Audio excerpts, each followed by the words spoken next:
Greetings, everyone, and welcome to another serving of Business Soup Talk Radio. If it's in business, it's Business Soup. I'm your host, John Debevoise. I've said all along that distribution is the most important part of any business. Without it, you've got nothing. In the case of our food chain, the food didn't stop growing, the animals didn't stop grazing, but the distribution chain has been interrupted in this pandemic environment. Coming in from Protect the Harvest is its CEO, Dale Ludwig, will be sharing with us how that disruption has affected the food chain and what it means to you here on Business Soup, where business comes for business. Dale, welcome to Business Soup. Well, it's good to be here, John. I sure appreciate the opportunity, so thank you. Dale, you are the chairman of the board, the number one guy at one of the best nonprofits out there. It's called Protect the Harvest. Protect the Harvest is a passion of Forrest Lucas of Lucas Oil. Let's talk about that passion that brought Forrest to bring this Protect the Harvest to the table. Forrest Lucas and his wife Charlotte have been longtime supporters. They started Protect the Harvest, but if you think back to his background, he grew up in southern Indiana, basically with nothing. He was hands-on. He was turning a wrench and from nothing, and obviously he had an interest in anything that had a combustible engine. He often says that if he had been an oil chemist, he would have never developed the products that they currently have that have been so successful.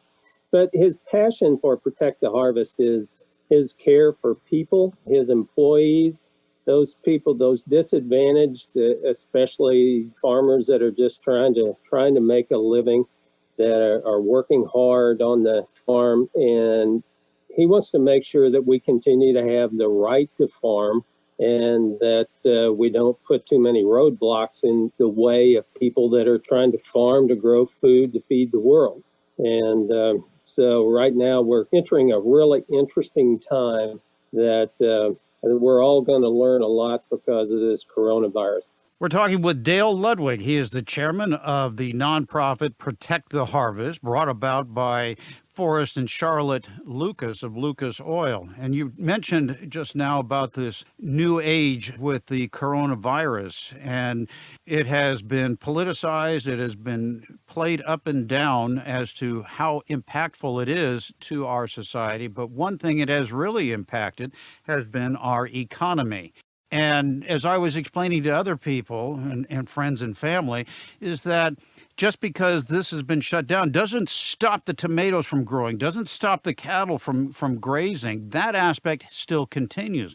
What has really been affected has been the food chain. As you mentioned, coronavirus has thrown in yet another obstacle into the farming community. In a lot of ways, what we've tried to do is play behind the scenes. And one of the biggest travesties that I've ever been involved with has been the processing plants closing down because people were either concerned about either had COVID-19 or were concerned about getting it. But we just don't have the capacity because of plants that are shut down to process, especially pork and poultry and even beef. But, beef we have a little more flexibility on. But with pork and poultry, if you look at the pork industry, for instance, if a farmer sells 1,000 hogs a week, they go to a processing plant, they wash those buildings out, and immediately 1,000 pigs come out of the nursery and go into the finishing floor. At the same time, 1,000 pigs come out of the farrowing house and go into the nursery. And so that supply chain, if it gets stopped, there's nowhere to go with these pigs. As a result, there are thousands, as I've been quoted as within the next 6 months, we will destroy 1 million pigs because we have nowhere to process them.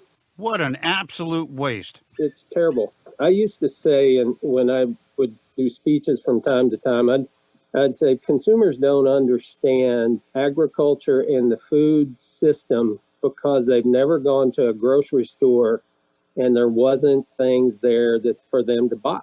And all of a sudden we are entering a phase, one we saw it a couple weeks ago, when everybody rushed to grocery stores when we basically shut down the economy and told everybody to stay home. They rushed to grocery stores. And there were, in some of the stores I was in, there was no meat in the meat cases. And we are about to enter this second phase as these plants have shut down. If you take a third of the pork production out of the system, there was a demand for that third before.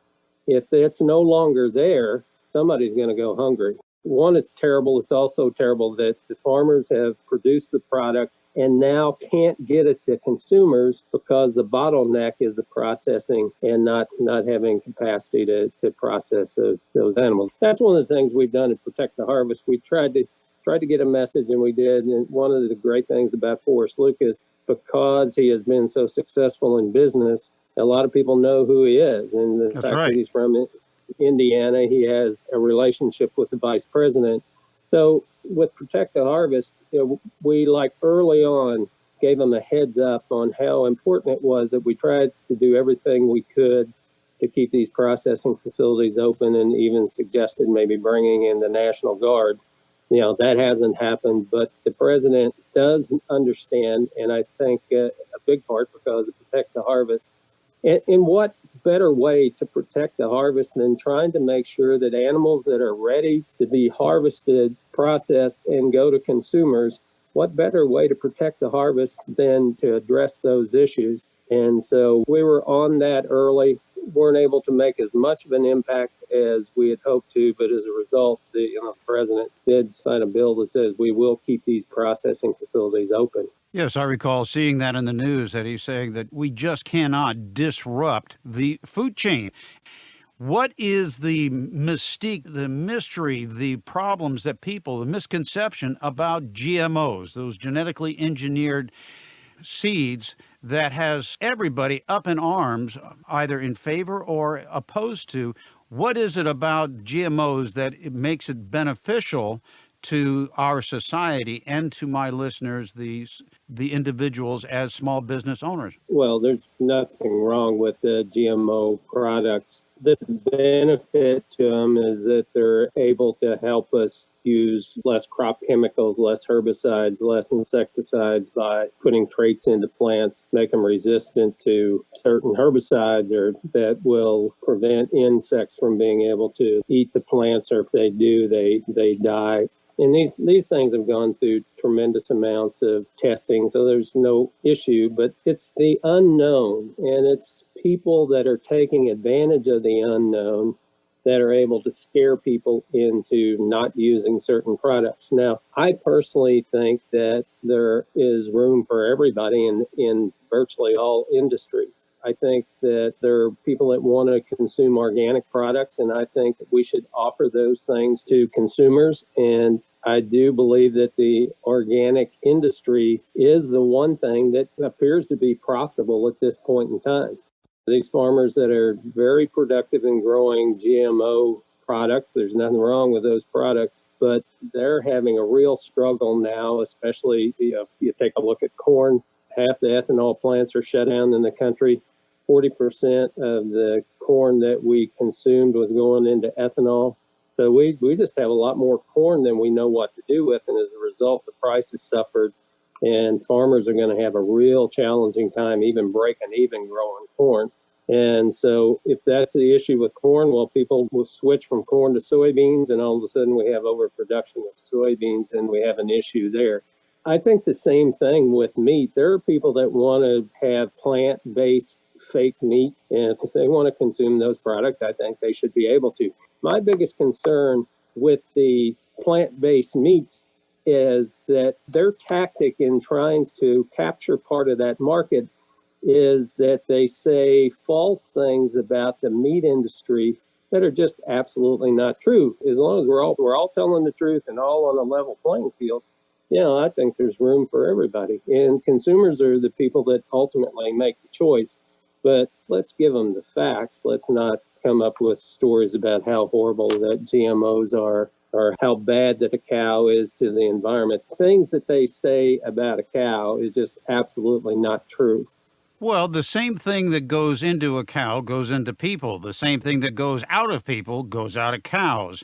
And the population would not accept a taxation of our own CO2 emissions. But boy, you can attack the cow who has no voice. And it's just another, what I call another money grab, a way to tax that which is a force of nature. It just happens by nature, is a small factor, but it's been politicized, and nothing motivates people quicker than the fear of loss. Fear is the greatest motivator to get people to take action, and telling them that the cows are killing them is a great way of motivating what I call that fear of loss.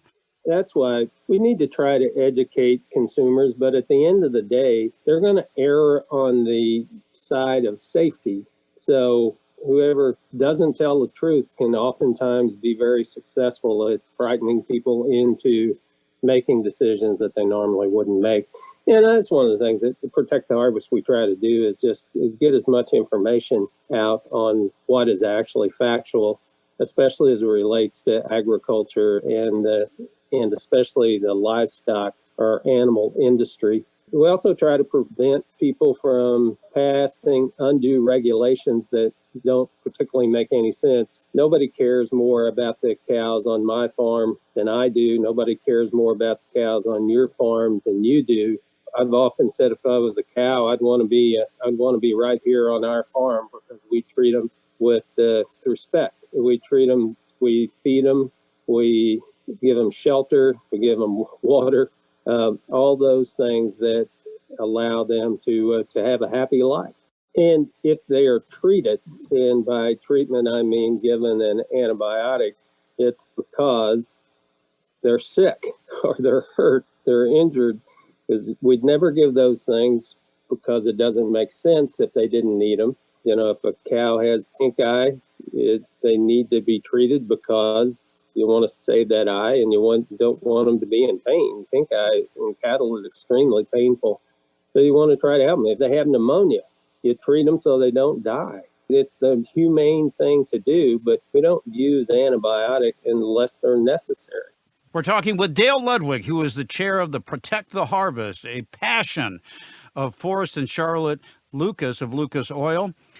Today, we are able to farm for the population of today, but it's going to be very difficult and challenging for the farmers of today to be able to produce literally twice as much on the existing farmland that we have. With that demand, the politicians are putting so many constraints upon the farmers and ranchers, and you are about to witness and experience just from one incident, a recession by incident known as the Covid-19 coronavirus, has put a real test on us to understand what can happen when you disrupt the food chain.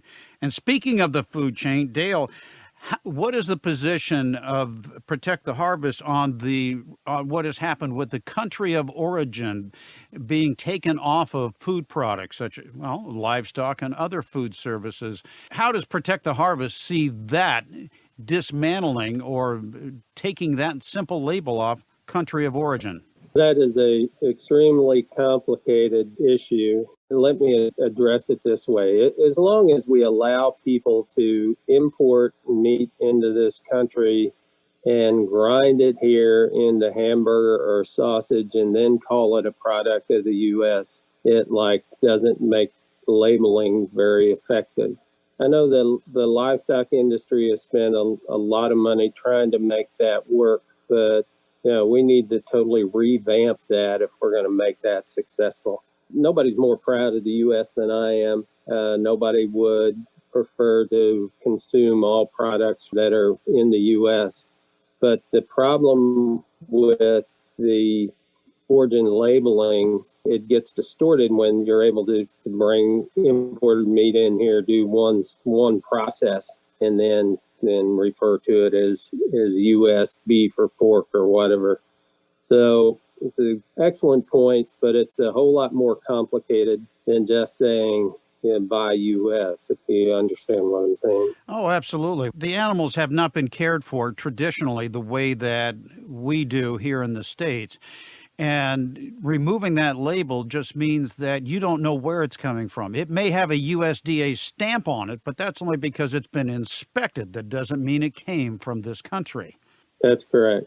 And as I said, it may come from a different country and get ground into hamburger here, and then they call it a product of the U.S. And the meat industry here has spent a substantial amount of money promoting U.S. products, and then they get undermined with what I just referred to, like doing one processing step and then calling it a product of the U.S. I know there are a lot of people in the meat industry that pull their hair out. It just because they believe that consuming U.S. products is the right thing to do, but it just hasn't worked out the way that they had intended. Well, the arguments on the political side is that it's opening opportunities of competition along the lines of a free trade. Well, if everybody's playing by the same rules, free trade works quite well. But when others cheat the system, free trade doesn't work. It only goes against those who are following the free trade policies and have been preached by so many noted economists. And the free range, free trading doesn't always work. No, it doesn't. I believe in free trading and free trade, but the definition of fair trade becomes eye of the beholder. And the U.S. hasn't normally been treated very fair in most of those free trading issues. At the same time, the export market is important for us. My understanding that we are importing a substantial amount of beef right now with not enough processing facilities to even process what we have. Some of these things just don't make any sense. We're talking with Dale Ludwig, the chairman of the board of the Protect the Harvest. It's a nonprofit organization that is out to support the heartland of America. Dale, we are seeing a lot of extremist groups that are trying to control every aspect of the farm to table through regulation, legislation, and litigation, from land use to water use and rights of animal ownership. When you hear the words of these extremists, what are their call to action, the fear mongers that try to get people to respond, to react, and take action, what is literally against the food chain? What are some of the catchphrases that they use to bring attention to their cause and that should alert us and give us warning and take a better look at and not respond to their fear mongering?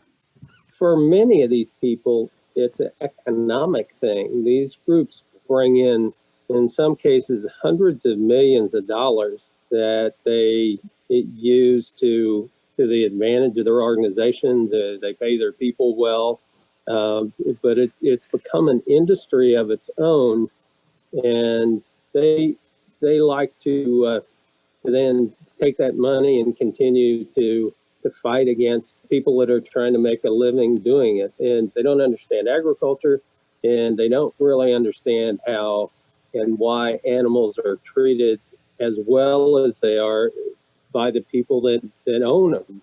It's just a distortion in thinking, and they think different than the people that are trying to help feed the world. And at the end of the day, people can consume plant proteins, but most of us don't want to because it's just not as good a product, doesn't taste as good, it isn't as healthful, and but a lot of that is driven by economics.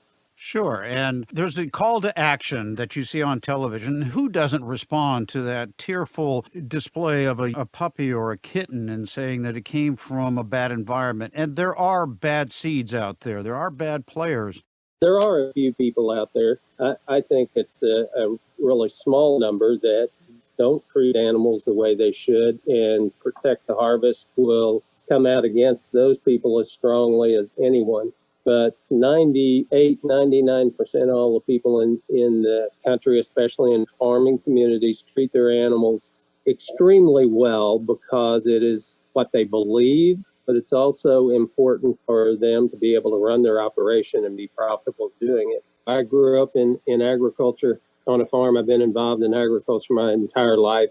We do it because we care about feeding people. We care about the environment. We care about animals.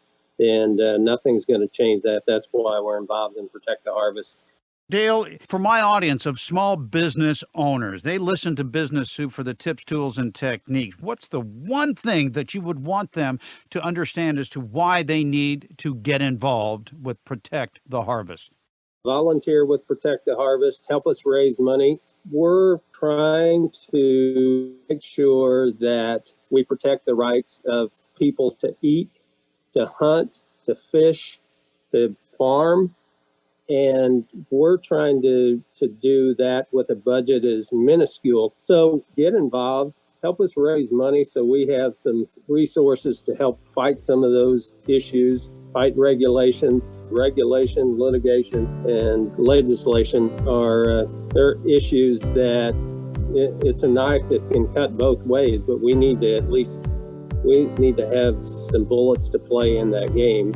Well, farmers as well as small business owners and the harvesters of life, get involved. And when you see the name Lucas Oil, I want you to associate that with Protect the Harvest, because you'll see him at rodeos. You'll also see it in boat racing, motocross. You see it on television. Lucas Oil is out there to get the message out, and Forrest and Charlotte Lucas are pushing their passion of Protect the Harvest. And Dale, I want to thank you for being a part of this serving of Business Soup. John, thanks for the opportunity. This has been another serving of Business Soup, where business comes for business. I'm John Debevoise, inviting you to visit the website for more servings of what is best in business.